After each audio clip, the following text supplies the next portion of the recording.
Isn't this beautiful? We can't hear you. Oh, sorry.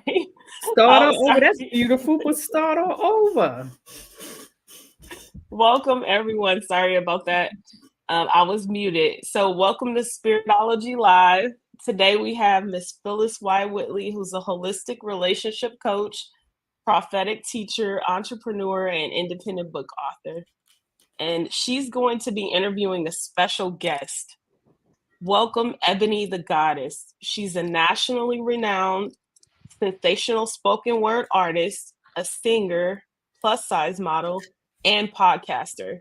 She uses her pen and pad to expose her heart, spreading the goddess experience to the world while leaving others in awe of her transparency. She was born and raised in Moss Point, Mississippi, and carries the essence of the city's rich heritage as the moon of the Moss Point. She's a member of Black on Black Rhymes, Step to the Mic Poetry Troupe, and the 2020 Network LLC, both of Mobile, Alabama, just to name a few. Ebony the Goddess has graced stages in Mississippi, Alabama, Florida, Georgia, Louisiana, and South Carolina, and virtually touched souls worldwide. Her album, Ebony Speaks, is a collection of work written after witnessing the goddess energy of the late Lady Tess. Her book, Worth the Wait, serves as a horcrux, acknowledging the darkness of her past while enjoying the journey into a bright future. This woman warrior's work and worth weave a path of poetry and purpose extending worldwide. Let's give her a big hand to Phyllis's queen guest, Ebony the Goddess. Hello, hi everybody.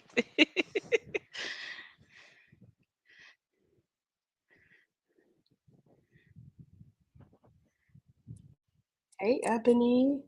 How you doing? Good evening. Good, so good to see you. Um, so we are so excited to have you today. Miss Phyllis White Whitley is going to get us started. Yes. This is to all my queens that come on here. I am so happy, elated that she took the time to come on my platform. Yes, yes, yes. And you know what, y'all? I can share her. Okay. So, what you can do is get all her information, stay tuned, listen, take notes.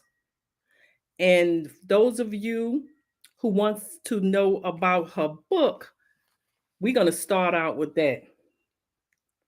This is the Queen book. Okay. So, Ebony, where can they get your book? So, there are actually two, one particular platform that the book is available on. You can get it from Amazon. It can definitely also be ordered directly through me. If you get it through me, you'll get a signed copy. I can have it shipped to you directly. So definitely go on my website to www.ebonythegoddess.com and you can get your copy there directly from me signed, or you could go to Amazon and get it from there as well. Excellent. Excellent. I'm pretty sure everybody heard that. Now, we're going to dive a little bit like straightforward. Okay. Because listen, her book, I thought the book that I had last week by Brandy, by Scribble, B Scribble, was excellent. And we are actually waiting for Patrice to bring out her book. Shout out to the Doc bookstore where we all met. But I want to tell you now, this book, I'm going to warn everybody. This book is so hot, sizzling that make sure you know what you're doing when you order it. Okay? It is a great way of poetry that I have never seen before. I'm gonna be honest. She expressed herself in this book, and some of her poetry brought me to tears. And you won't know. I'm not gonna give it away because you have to buy the book. But this mighty woman of God is no joke. Okay, so we're gonna go right into it. I'm not going to read all of her poems because you're not gonna get that from me. But what I'm going to do is I am going to start with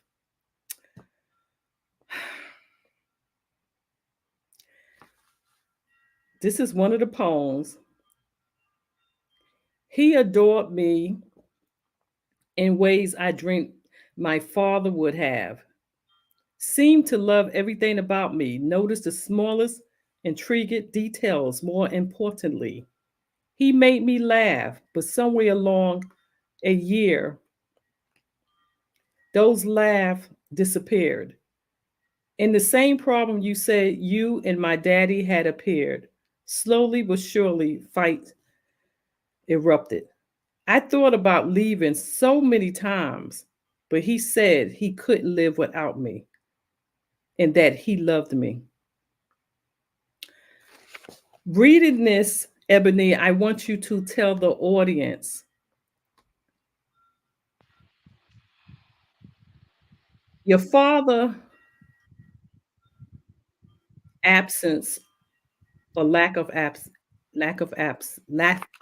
being there played a major role in how you started looking at yourself as well as other men.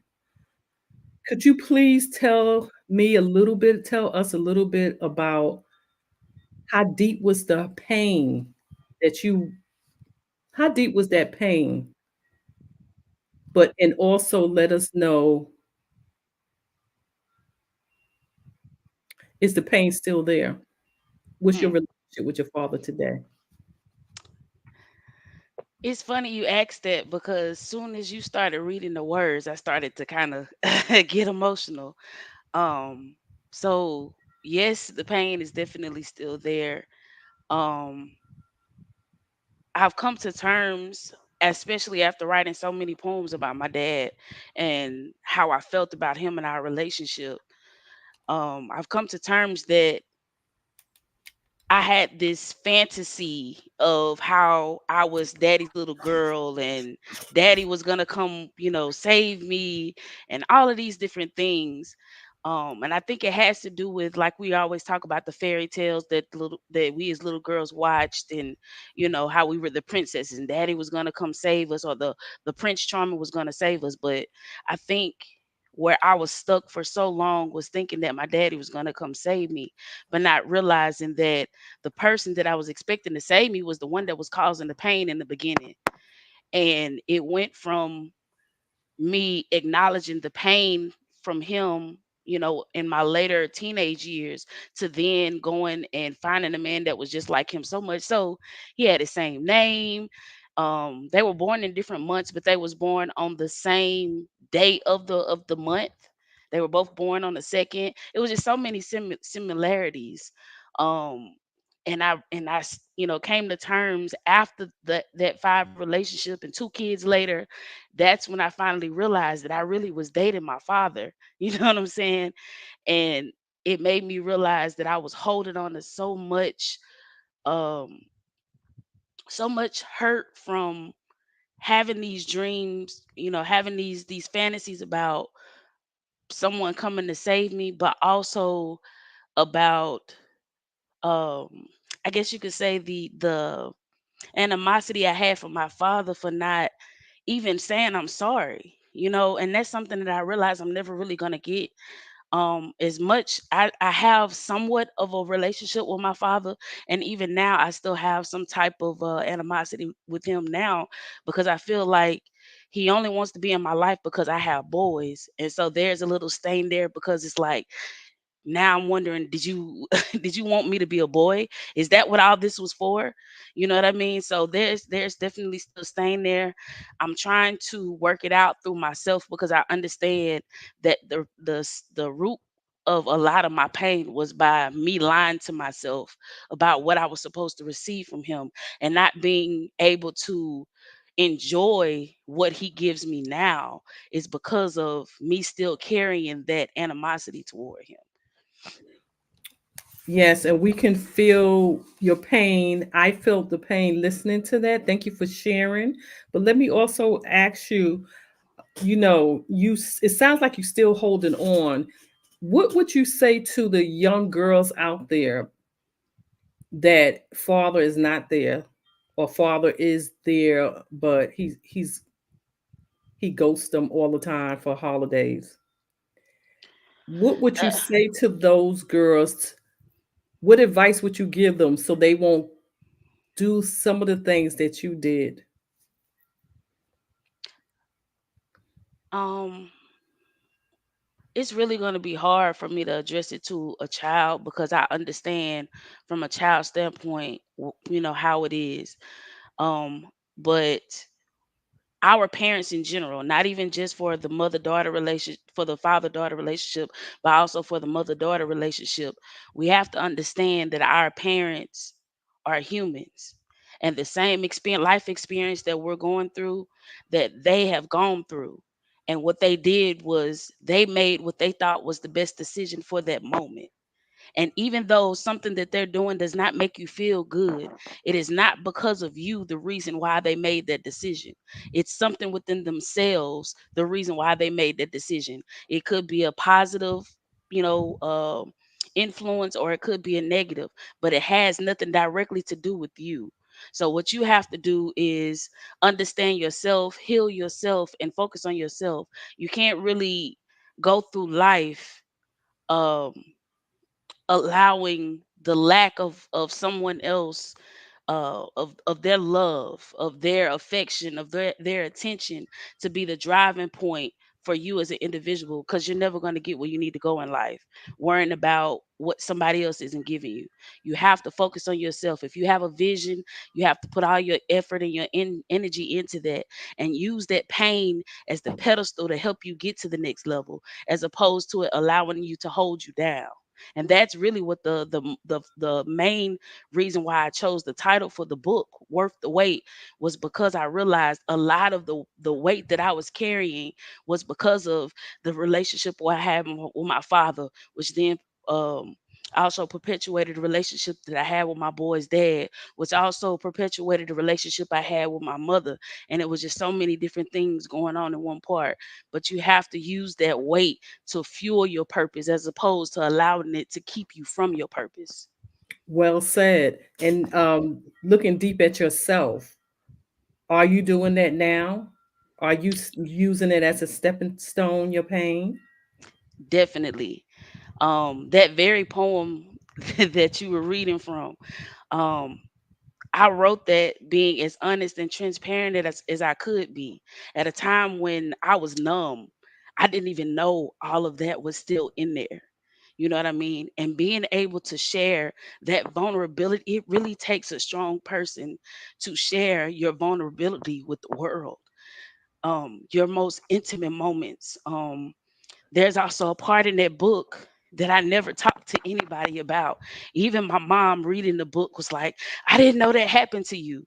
And I share those moments with other people. And through my healing, I'm also able to help other people heal. And that's a Exactly. part. Yeah, that's a big Exactly. part of my purpose. Right. And that is a big part of your purpose. So, do you feel that people or teenagers growing up, or should I say, women's in general, one of the things about my business is called Self Whisper, and I revise people whisper their inner thoughts, their inner noise, the inner whispers, the things that people put on them, stereotype, parents, school teachers, and I help them revise it so they can go and they can walk, uh, like you, stepping stones, so they can come unstuck, so they can use their voice. So you are doing that right now. Would you say that because you're not alone, that your father or even your mother was able to love you from the place they was at, not the place that you wanted them to be?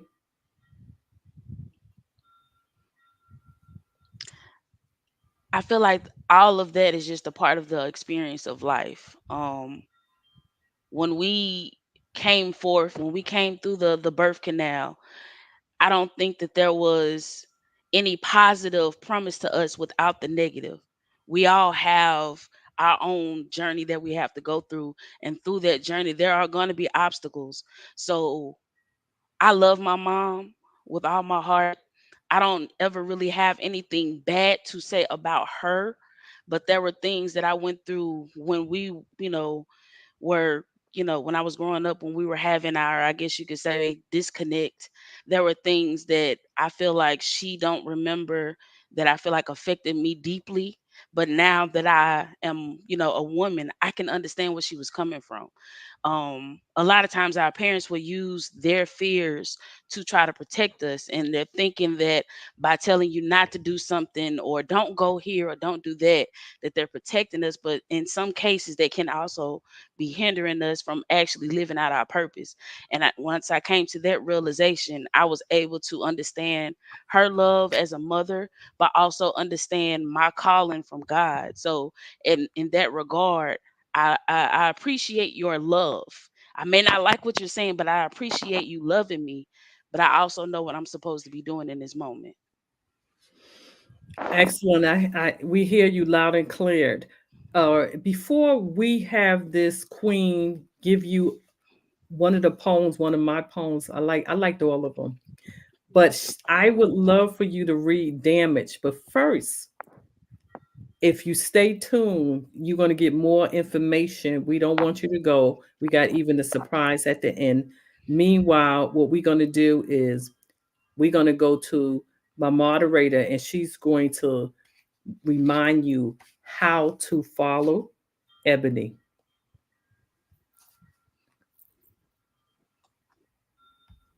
Hi everyone. So Ebony, you can find Ebony on her website at ebonythegoddess.com.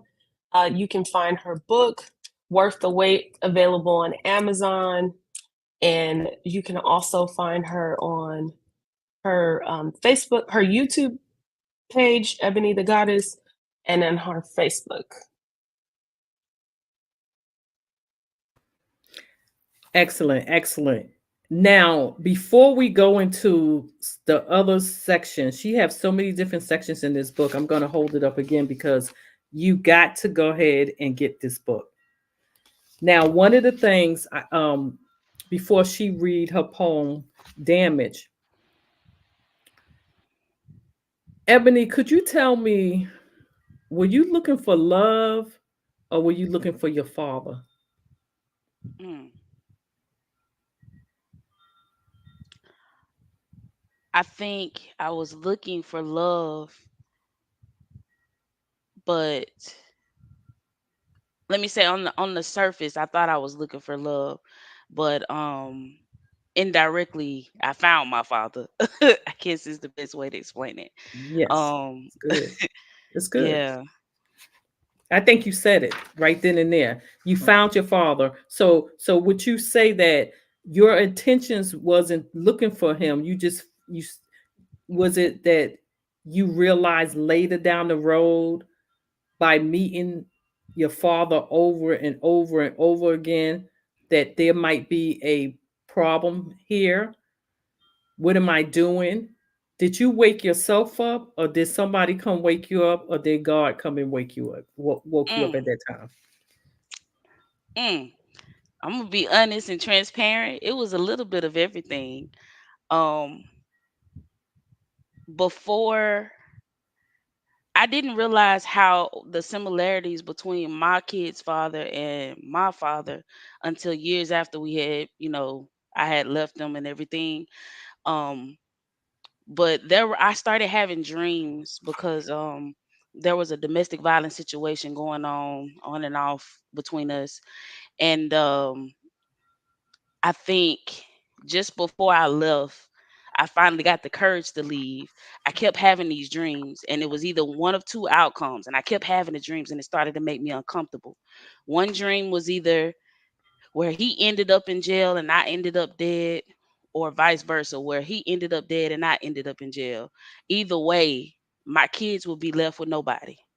And when I thought about it like that, I knew, that was the really, I could say, the uncomfortable part for me that made me go ahead and move. If nothing else made me move, that, and then also realizing the very last time it happened, I was actually 9 months pregnant. Um and realizing that I had bloodshed for the first time. Any other time, I had maybe bruises or scratches or stuff like that. But this particular time, there was actually bloodshed, and all I could think about was trying to protect the baby. I had more concern with the kids than I did for myself, and understanding that made me realize that he also didn't have it for me either. You know what I'm saying? So I had to go, and those dreams is what I guess really kind of, made it more real for me. Excellent. So basically, it seems like God was talking to you in the dream Definitely. and giving you some warnings about your future.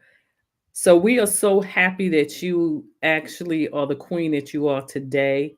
You had to go through the pain, but we well everybody on here and audience, when you look at this woman, she's a beautiful goddess and she's transparent. And we thank you for being transparent because we are not here to judge you. We're here to honor you for who you are today.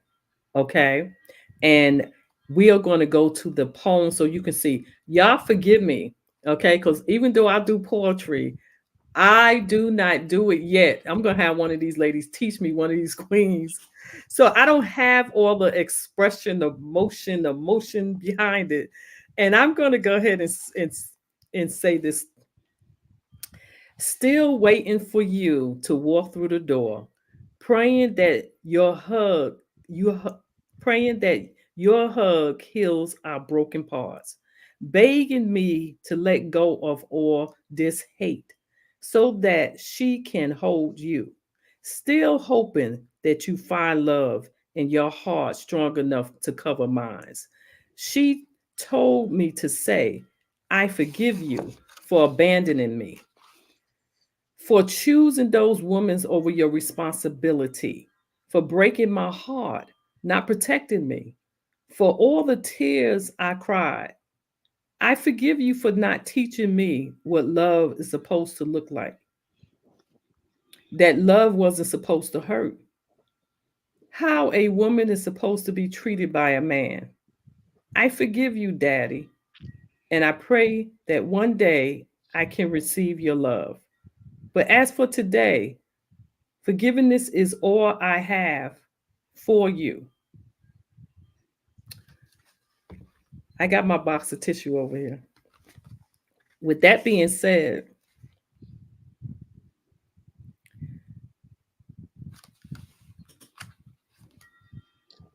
do you think, Ebony, that a father's supposed to teach the daughter what real love is? I feel like she has to see it from both sides.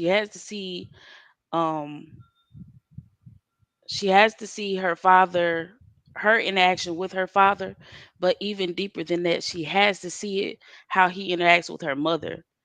And I think that was the part that really messed me up too, because the mother father dynamic, I had some sense of it growing up because I did have a stepfather, but I had so much resentment for him because my father wasn't there, and Hmm. me and him didn't have a relationship because, how, back in the olden times when the stepdaddy comes in, he don't really have a relationship with the kids because he don't want, especially the little girls, because they don't want the little girl to try to say that they were touched, anything like that. And I didn't understand that as a child. Me and him have had a conversation later on as an adult, and that's when I understood why me and him didn't have a relationship. But because he had such a, the husband wife relationship with my mom, but no relationship with me, I think that made me resent him more. Because if I felt like if my daddy was there, then I would have had the relationship with him, and he would have had the relationship with my mom. Did he treat your stepfather? Did he treat your mother like a queen? He did, but he wasn't full time there, if that makes sense. He lived in a different state, so he only was there two days out of a week or so. You know what I mean? So it wasn't that I saw anything bad at all. It was a good relationship, but I always felt left out. I felt like it was him and her going off places and me being with my grandparents more so than all three of us doing things together as a family. Okay. Well, I gave you a piece of her book. I gave you the appetizer. I know you're waiting. We're going to let her go ahead, and you're going to see this powerful woman in action. And she's going to read, this one is Damage. And then we're going to go to the next part of her poems. It's not all about daddy, but you're going to see what happened when she chose to call other men her daddy. Okay?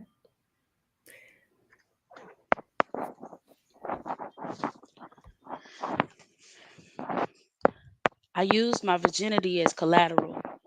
Top shelf, sterling silver, banking on my daddy's watch to afford me the man of my dreams, but I was sleeping. Just a beautiful dreamer found guilty, sentenced to repeat the same stories mama told me about my daddy, charming in all his glory, carrying the gun he used to destroy the innocence of every woman searching for the reincarnation of their father. My mother was a daddy's girl, tightly gripping his shirt as he carried her soul. She was so afraid of falling. Don't worry, baby girl, daddy's got you. But my daddy said, drop him. Confined by the gun line of her silly little dreams, she told me about how he murdered the essence of her cornbread, how he bootlegged her benevolence without ever giving a care to store her freedom, pickpocketing her opportunity to see herself clearly. She gambled her daddy's watch away, thinking she could only gain her forever love, unaware that she was betting against Winston Hancock, and that watch was all she had left. She had no cards left to play, manifesting that pain in her womb as she pressed her lips against my baby fat cheeks, fat as the knot she conceived along her cheeks, my cheeks, reflecting the roundness of his face, constantly reminded her of her fate, her own self-worth forever at stake because she was raised to believe that her worth lie in her ability to keep a man. Pregnant with me, she tried to escape, birthing her strength to leave the man that convinced her, but he was dead to me. He walked right in line of fire as I lay 6 feet beneath the man I called daddy. I lay cold there, exchanging the only precious thing I had left, my biscuit, slowly dying before I had the chance to understand them. He stole my daddy's watch, but I wasn't a daddy's girl. Couldn't remember my own name, no shirt to clench onto. It was me, myself, and I telling myself I the pappy, contemplating the reality that we would die in this place, that my life could forever be wasted away at all because of a wrongful conviction. Or maybe I was the white's only pie, my father's only sacrifice to allow my Daisy to love herself again, to raise me as the little May Rose he just can't get right, erasing his presence by adding his seed, passing down his divided family tree to the portion of withering weeds he never dreamed important enough to water. Maybe my boys will be bonded from birth, two men doomed to pay the price for the life sentence I was meant to serve. Or maybe the men I birth will be collateral, predestined to repair our damaged goods. And that's life, life, life, life, life, life, life, life.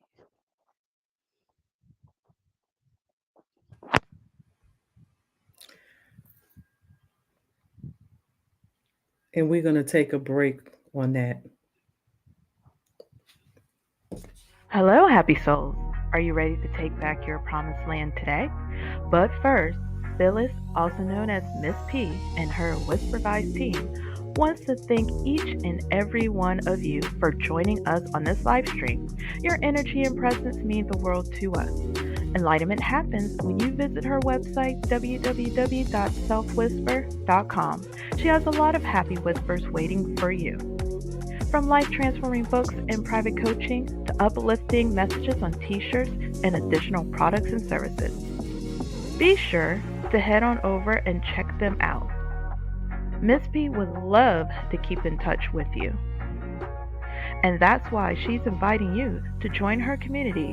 When you do, you'll receive a special prophetic gift from her as a token of her appreciation. And guess what? You can find her podcast Spiritology Live available on all platforms.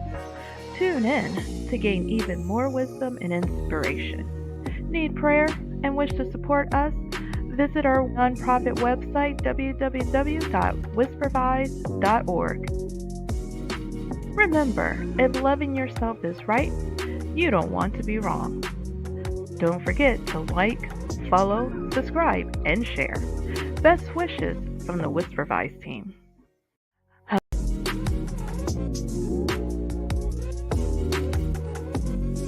My name is Phyllis Y. Whitley. And you're going to ask me a question. Dealing with relationship. They call me Miss P. I will do my best to use spiritual and prophetic to come in and help you the way I can. You know who you are. You have to know what you represent, where you've been, where you at, and where you going. And once you know all of that, don't let nobody move you from your destiny. I deal with trying to help you through your mind, body, and soul, because I am a holistic wellness relationship consultant.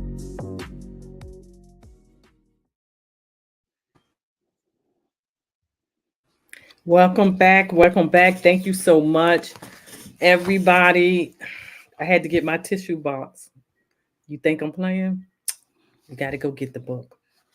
And my moderator is going to gladly tell you what to do. And she's also going to tell you how to ask a question to this queen. Yes. Go ahead, moderator. Yes, so I see a few questions in the chat. For anyone that, just a reminder, if you want to reach Ebony, you can find her at Ebony Tha GODDESS on Facebook, on Instagram. You can find her book, Worth the Wait, on her Amazon.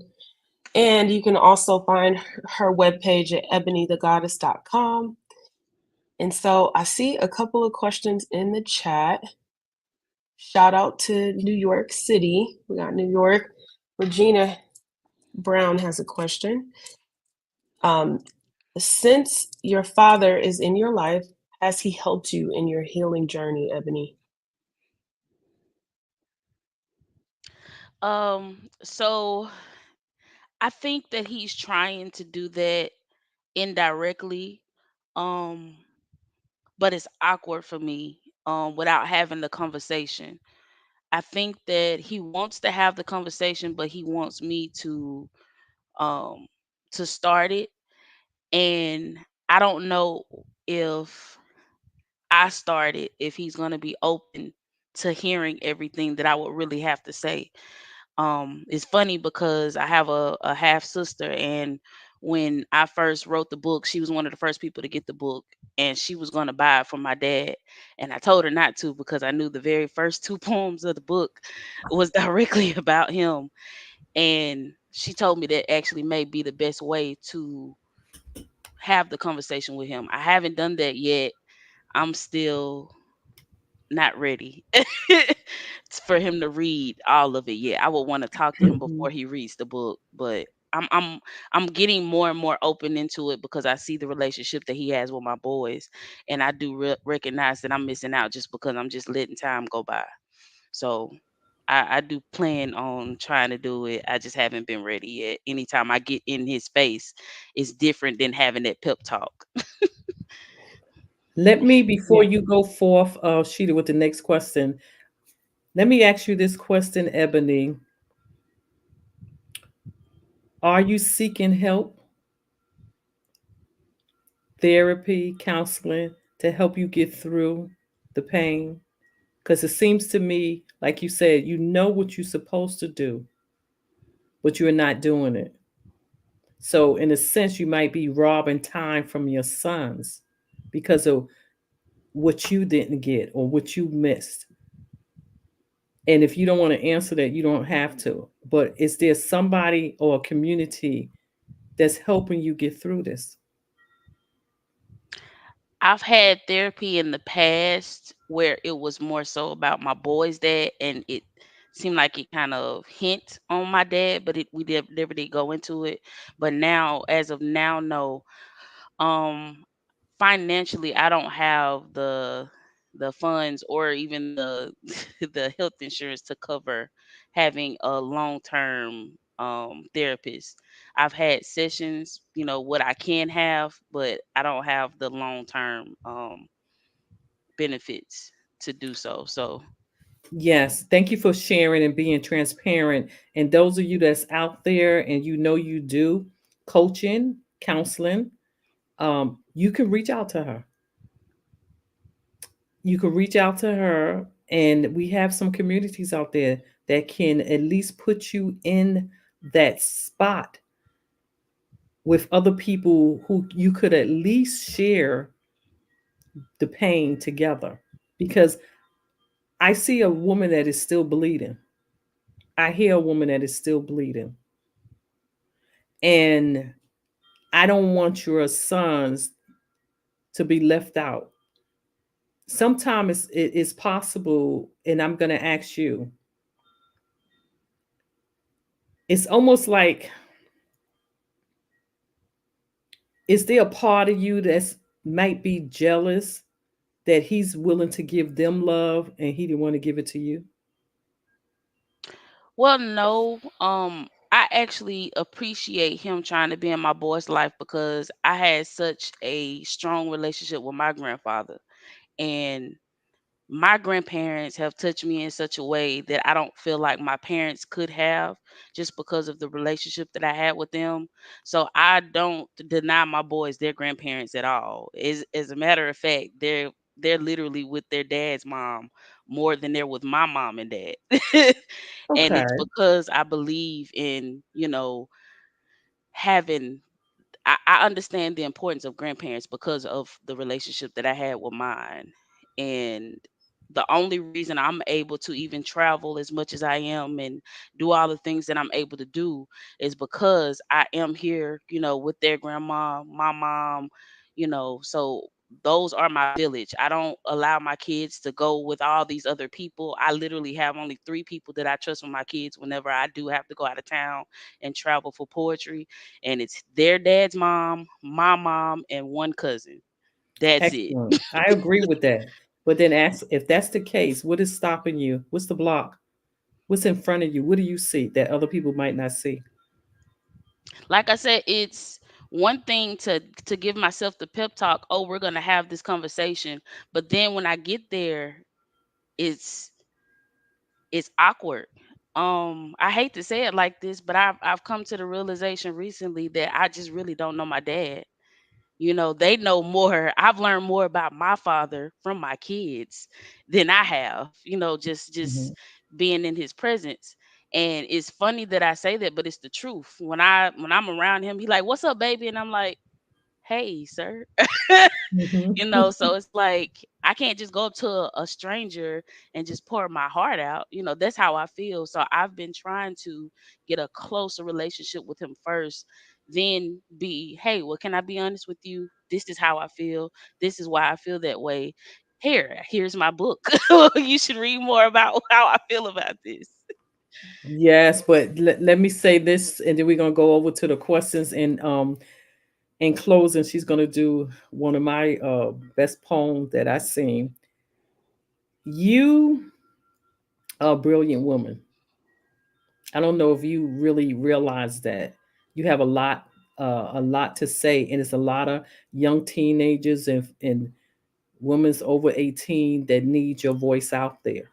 Okay, if your father was standing here, briefly, what do you want to tell him?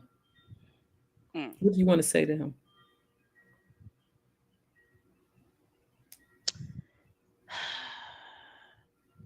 It's not a brief conversation. um and that's why I say if he was standing here, I wouldn't be able to just blurt it out.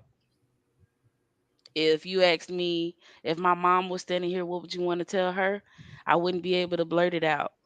I think my block may be that when I'm in front of him, I transform back into the 4-year-old version of him, of me, that wanted, him in my life. I transform back into the me that was, you know, waiting all day for him to show up for my birthday and he didn't show up.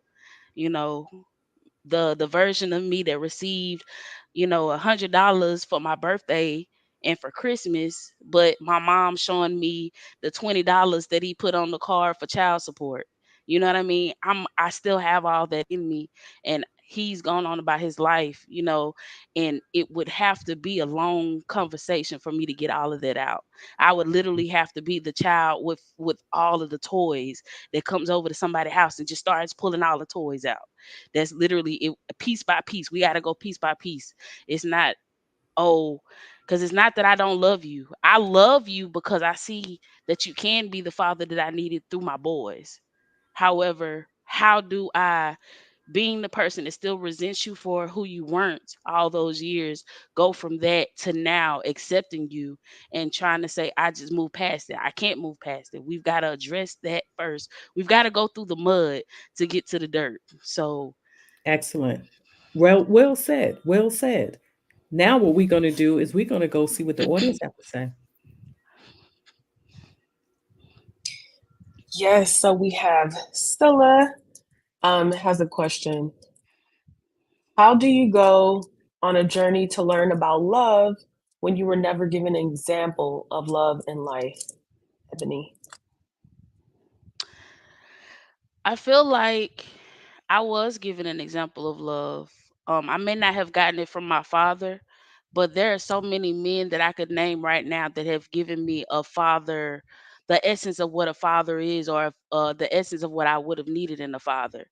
I may not have gotten it for a long, drawn out period, but my pastor growing up, Second Missionary Baptist Church, Reverend Johnny L. Sims Jr., he paid for a semester of my college. My grandfather, as I told you, from the time that I was born, tried to adopt me. He called me Babe. Nobody else gave in my family gave me a nickname, but my granddaddy, my nickname was Babe. So that should tell you just how special I was to him. um my band director put so much time and effort into helping me, artistically, but also he gave me, the essence of a father, how he stayed on us whenever we was messing up in school. He was the person to punish us. You know what I mean? My mom, whenever I was messing up in school, went to him instead of her trying to punish me. She went to him. You know what I mean? So I've had these different people in my life that have given the essence of a father. So I can't say in any way, shape, or form I haven't received love. And if we really gonna talk about the highest example of love, for God so loved the world that he gave his only begotten son, not to, make it religious or anything, but the greatest act of love was Jesus. So I've definitely had love in my life. I may not have gotten it from the person that or in the way that I wanted from the person I wanted, but I have had love. And I appreciate any and everybody that has fed into me. Excellent.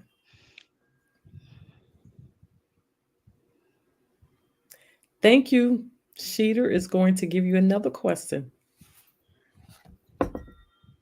Okay, this one is from me. I just wanted to know, how did you transform your pain into poetry? Like what got you focusing your artistry on poetry and modeling?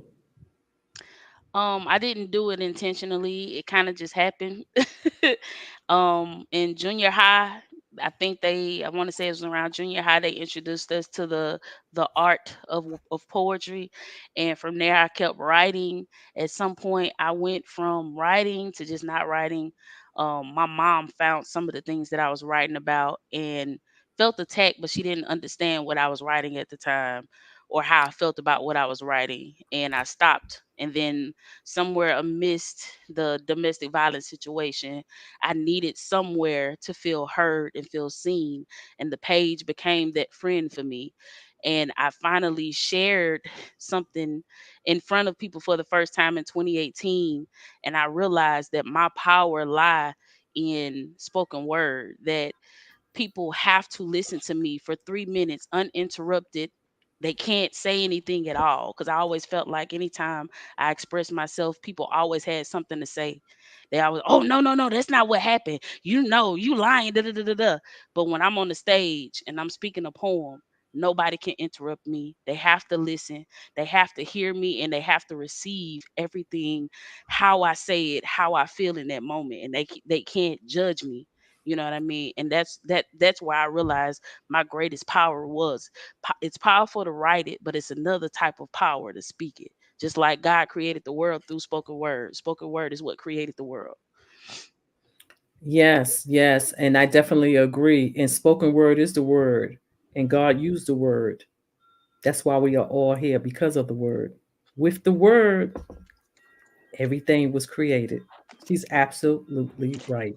Now, also, before we conclude, I'm going to read this poem, and it says, how my heart had to be broken over 1,000 times by men who only thought I was filthy. For me to realize that I deserve to be loved correctly, loved in over 1 billion ways by one man who never take his eyes off my smile, so I could finally breathe again. I know now that I am worthy, that these tears stained pillows was created for more than nurturing.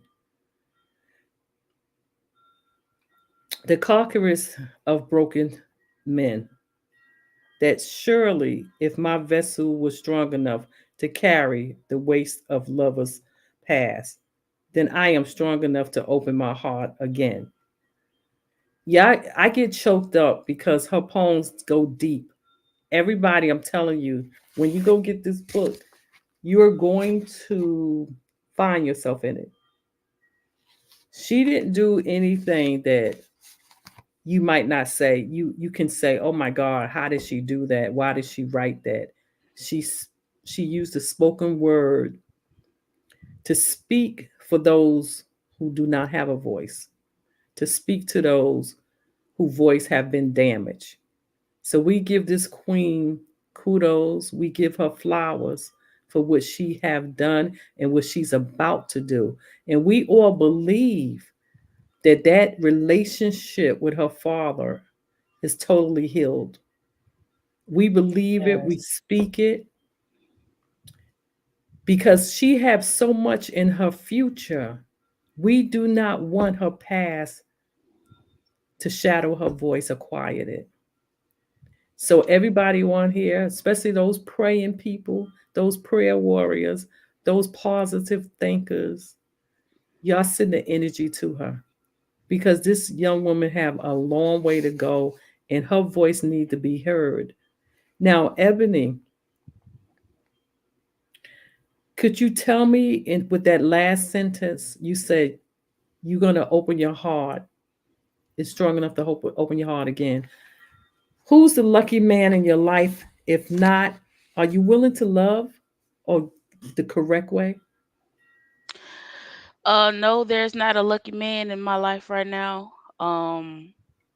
Just being honest, I came into 2024 open and gave it a shot to somebody that just was trying to do some other type stuff.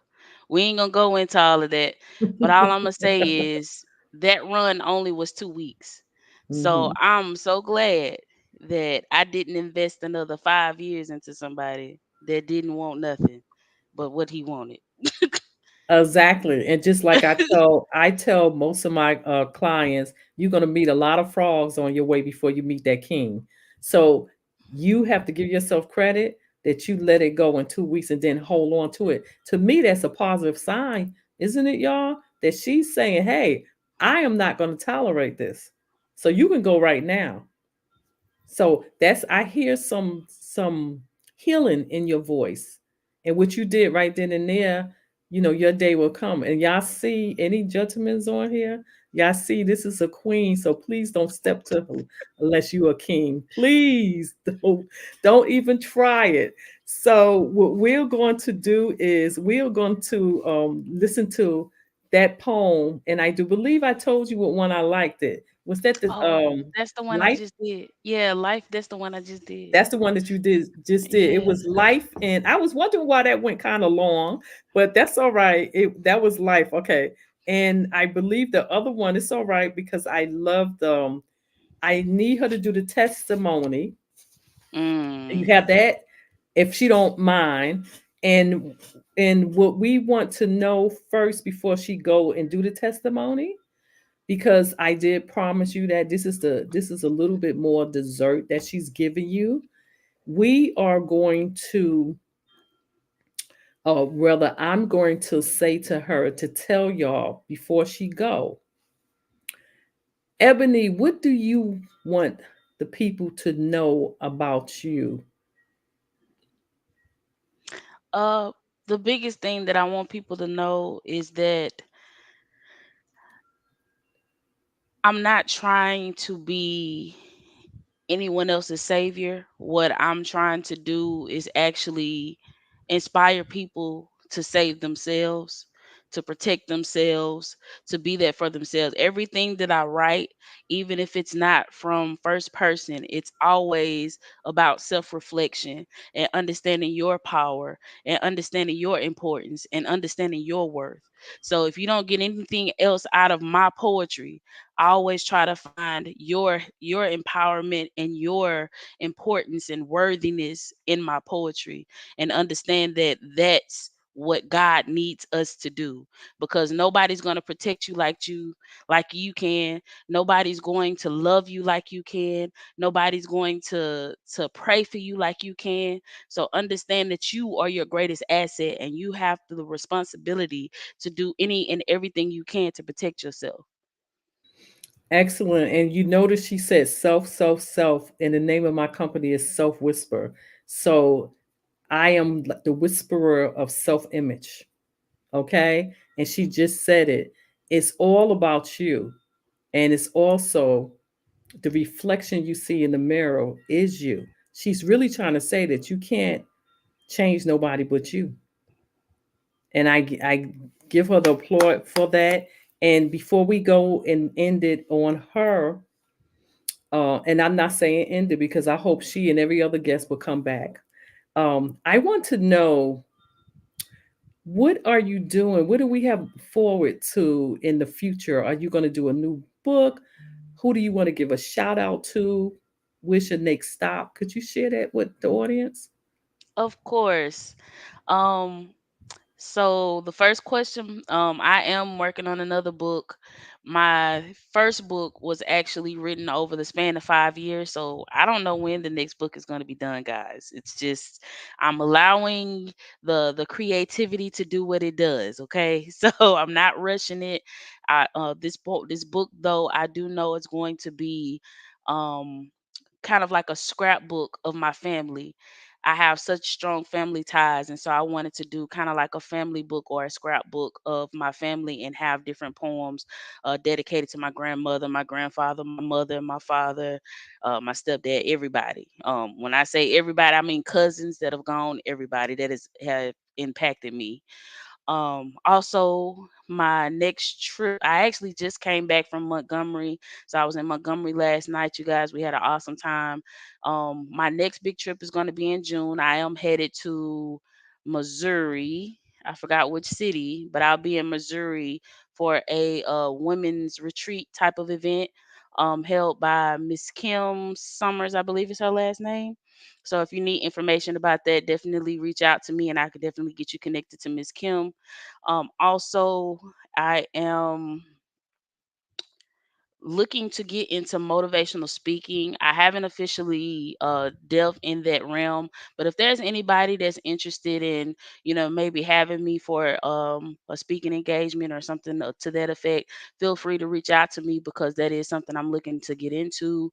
I do feel like I already have some things to say, but we can definitely talk about how I would be an asset to your particular event or anything that you have coming up. So definitely reach out if you're interested.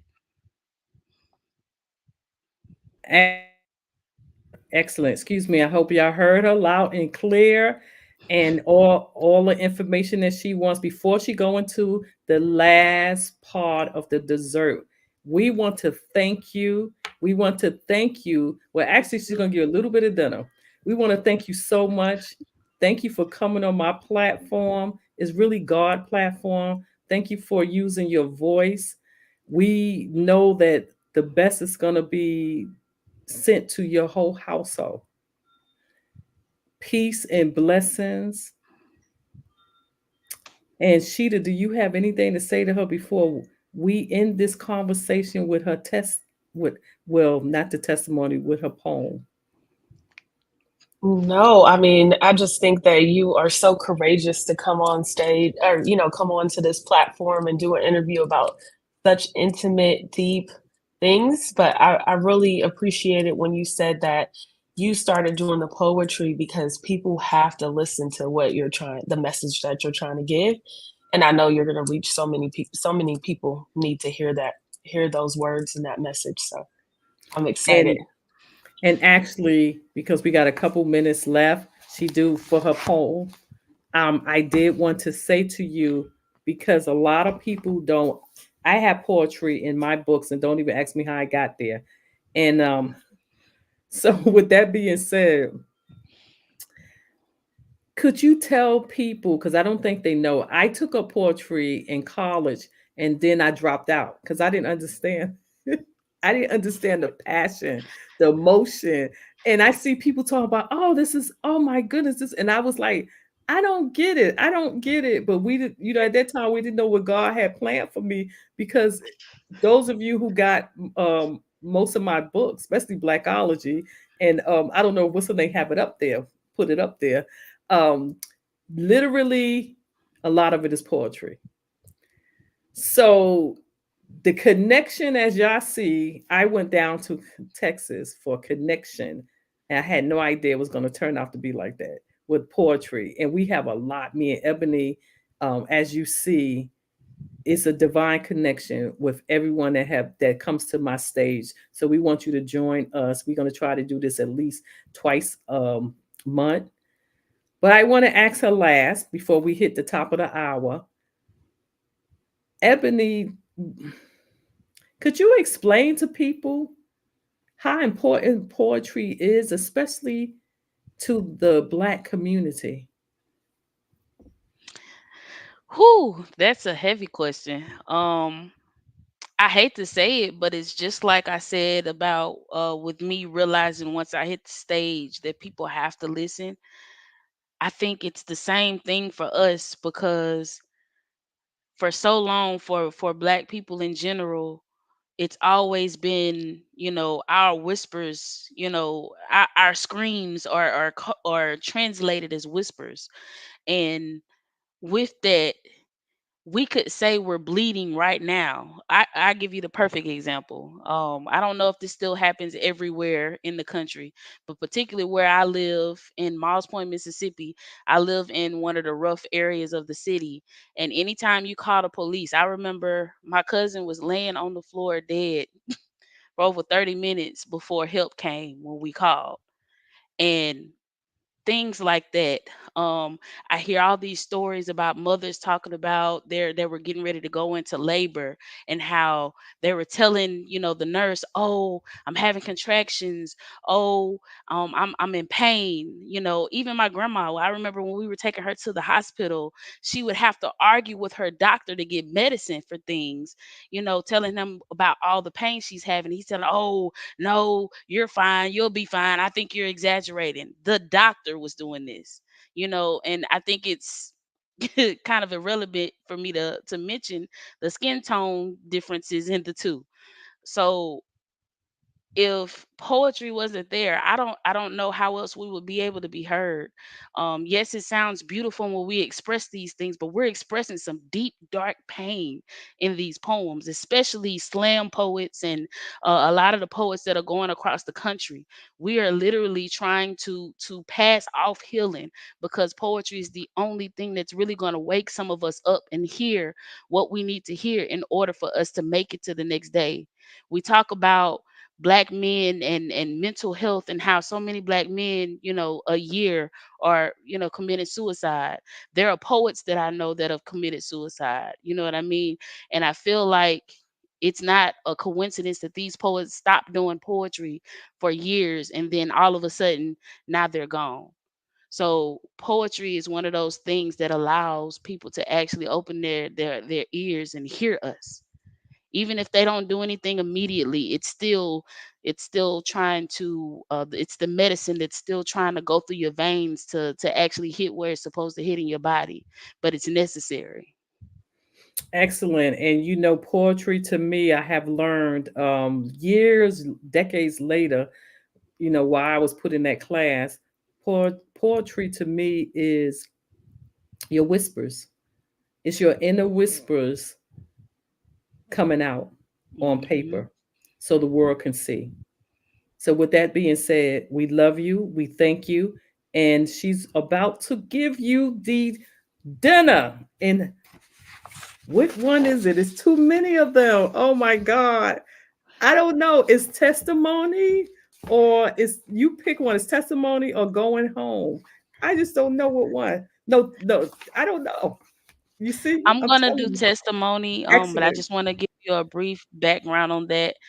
The Sure. reason why testimony is spelled the way it is because I was paying homage with this poem to my poetic idol. The reason why I've gone down this poetic journey. Her name was Lady Tess. She actually passed December 24th, 2019, which was my birthday. Um, she passed, and before she left such. She left such a stain on me, um, impression on me that I want to allow myself to stop doing poetry. I want to allow myself to be tired or slow down or stop because I understand that tomorrow isn't promised. But the purpose is the purpose. And no matter who is the person carrying the torch at the time, we have the responsibility to continue this journey. So I'm gonna read testimony and try not to get too emotional. But I met somebody literally last night at a show that told me I reminded them of her. And she had no idea that I knew who she was. And so that's why I kind of got emotional No, because her it's all name's right. been coming up a lot. It's all right. But there are some pieces of her poems kind of scattered throughout this particular work as well. So if you guys want to look her up, Lady Tess is her name, from Mobile, Alabama. Amazing poet. Definitely left us too soon. In the beginning was the Word, and the Word was with God, and the Word was God. You see, God was the original artist. Spoken words breathe life into existence, but you gave birth to words unspoken, painting images of honesty, sculpting your words into literary masterpieces. You didn't just write poems, you wrote prayers, testifying to the goodness of the blood of the covenant. You found me drowning within the waters of earth's womb, a little girl trapped inside a woman's body, demanding to be heard. I just wanted to be somebody, screaming for life to pay attention. You gave me voice again, as if your hugs could feel my vibrations. Your hugs felt familiar to me. Mother Earthly meets Sister Girl meets Powerhouse, but sweet. Heard the silent tree songs I hissed as you gazed upon stains of my avalanches. You never you knew I had never asked to be this big, this tall, or this wide. Recognized my scars from the boxes I was never meant to fit in, gave me poetry as ointment. For in the beginning were unspoken words, and those words were birthed from you. And every word shall forever be you, shall forever be honest. Even though I gave you flowers while you could smell them, flowers die. And I wish I could have given you diamonds, no, crystals. For although you transitioned the day of my birth, you didn't die. You were reborn immortal. And I honor you as the source of my rebirth. I call you Mother Goddess, walking barefoot to redemption. Your words live on in my spirit, spreading the goddess experience. Even if I die before I share your words, I have immortalized our story within my poetry. You said poetry is old and wise, and she chooses whomever she wants to, exactly when she wants to. Well, I'm so thankful that poetry chose me to witness your gift, for you are the gift that keeps on giving. Every Christmas, Jesus should be the reason for the season, but every Testmas Eve, you are the reason behind my testimony.